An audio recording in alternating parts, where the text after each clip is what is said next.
You had a church there. Cathedral of Compassion. Big miracle about every Saturday night. You couldn't get people in. Well, I didn't want what my dad had died for, what my dad had worked for all his life to die. So I prayed and the Lord spoke to me to move to Dallas. It was like pulling out teeth. It took me a year and a half. Not one of my employees moved with me. Of course, they all had families up there in Cincinnati. They had roots. Like pulling out teeth to move my office to Dallas, but I did. I took over my dad's church. I actually preached his funeral. There were 2,000 people at his funeral, ministers from all over the nation were at his funeral. I'm talking about Sister Gordon Lindsay, Marissa Rella, Fred Price. I can think many, many ministers that were at his funeral. Brother Rex Humbard was there. You probably heard of him. And I preached his funeral. Then I took over his church. His church only seated 1,100. And we were having 3,000 people on Sunday morning because we were on television on Channel 27, Channel 11, and Channel 8 in Dallas. And people just, miracles were happening.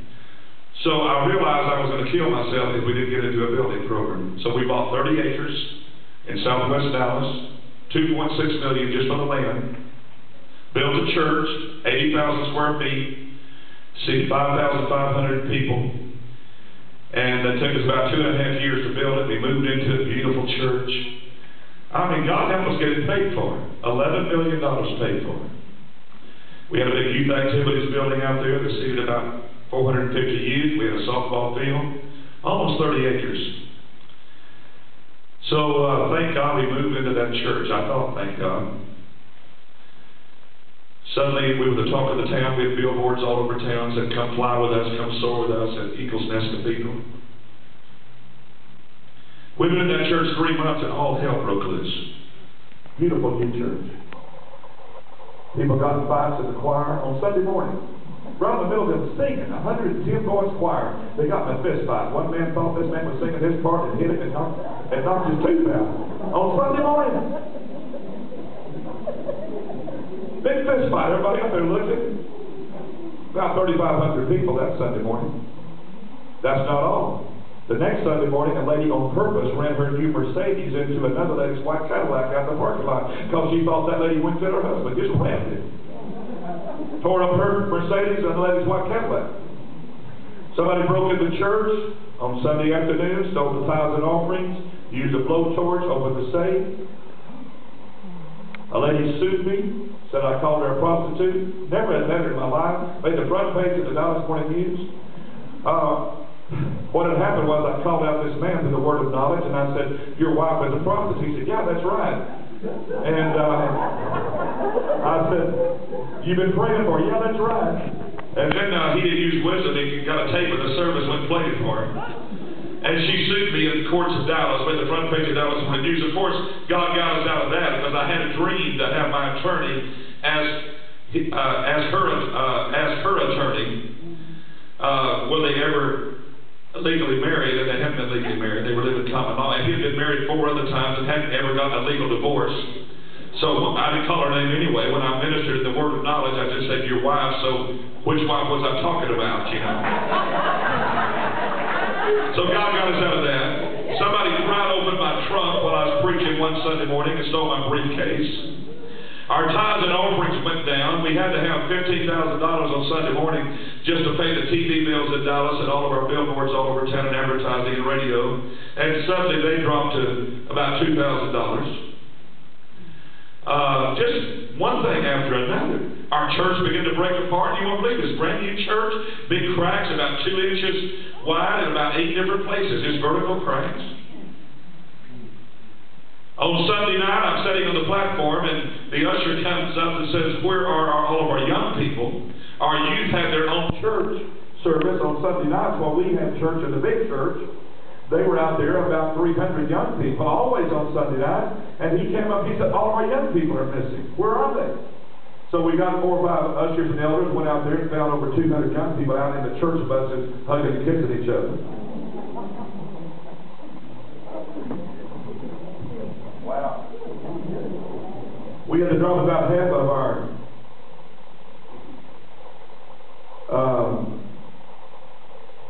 television stations. I can tell you more and more things that were happening.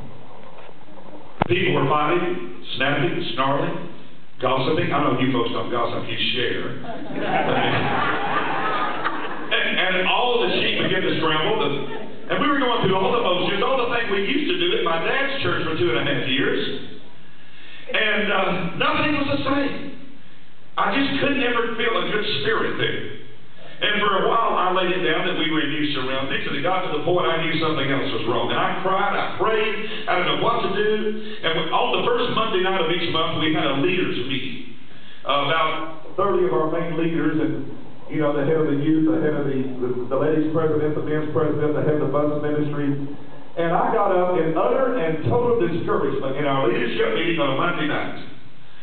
I got up and I said, I'm resigning. I said, I don't know what's going on, but I don't no more belong pastoring this church than I do playing shortstop for the Atlanta Braves. And I told the Lord that morning, I said, here's my resignation. I don't believe on this, I don't belong on this team. And I got up on Monday night and I told all the people there, I'm going to quit, I'm resigning in the subject. Of course, they tried to talk me out of it. I said, no. I mean, after I finished saying all these things, they finally talked me in, would you stay for 90 days till we find another pastor? And I said, yes, I'll stay 90 days. Oh, my Lord. I'm resigning. And after I finished telling God he got the wrong person with the wrong job, that something, I was in over my head, I didn't know what was happening, something happened to me.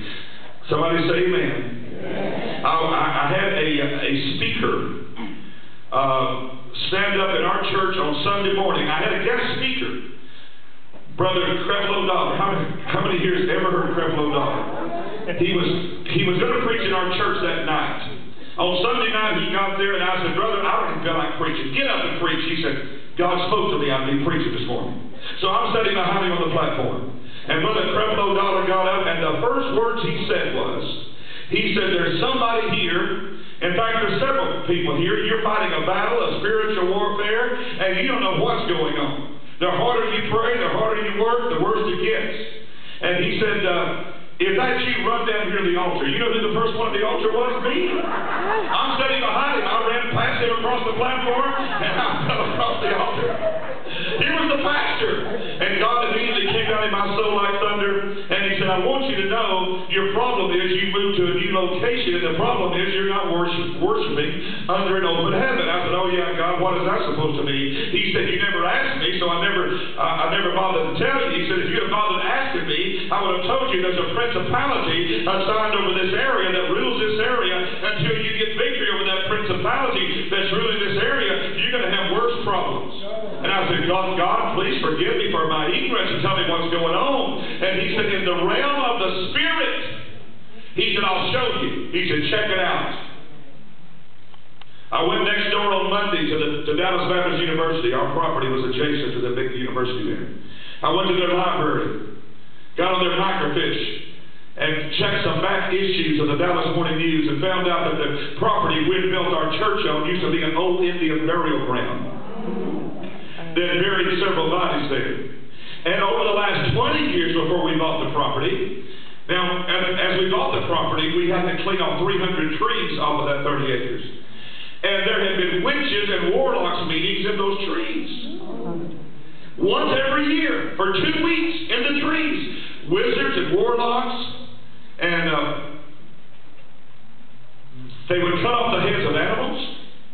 One lady had decapitated her baby, her newborn baby's head, when she was found by the reporter for the Morning News. She said, I regret that I only have one child to sacrifice and give to my Lord Satan. And I mean, I was crying, I was praying. And God said, there's a principality ruling on this area, and I'm going to tell you his name. And God gave me the name of the principality. Oh, my Lord. And God gave, in fact, I'll tell you his name. His name was Dagon, D-A-G-O-N.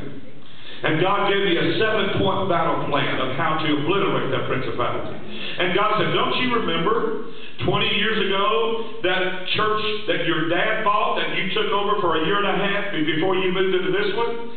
How your dad had people fasting and praying and interceding. And he had passed around a clipboard, 2 clipboards every Sunday for people to sign. I'll fast between 8 and 9 o'clock this week, Monday through Friday. Somebody else would sign their name or their initials. I'll fast between 9 and 10 o'clock. Somebody else would sign their initials. I'll fast between 10 and 11. Plus, he had a fasting sheet. And he had a clipboard, and everybody would sign, I'll fast all day Monday. Somebody else would sign, about 10 people, I'll fast all day Tuesday, 10 or 12, I'll fast all day Wednesday. So God gave me the 7-point battle plan of how to obliterate principalities. And, I got up in church. In fact, if you take the notes, I'm going to give you 7 things the devil's afraid of. 7 things that will break generational curses and principalities assigned over your home. How many have something you're praying for that's been held up? How many has a promise God has given you that hadn't come to pass yet? That's because the devil hates you and he's trying to hold it up. But once you send up your prayer missiles and you exercise this 7-point battle plan, see, the weapons of our warfare are not natural, they're supernatural. We don't wrestle against flesh and blood. And some of you work in a place. How many works in a place where they look at you like a holy roller? They roll their eyes and, because they know you're a tongue talker, make fun of your church. Remember, you're not mad at them. The next time they look at you and call you a holy roller or a charismaniac or a Jesus freak, don't haul up and hit them in the mouth. You're in worse trouble. You're not mad at them, you're mad at the Spirit causing them to act that way. I'm going to tell you how to take authority over that spirit. Just as soon as you get by yourself, maybe on break or at lunch, go in some room and get on your knees and just send your prayer missiles to that principality assigned over them that's causing them to act that way towards you. And I tell you, one of 2 things is going to happen. Number 1, they'll come and ask you your apology. That's not the most likely thing. Or the second thing, you'll see them change. The weapons, we don't wrestle against personalities. We wrestle against principalities.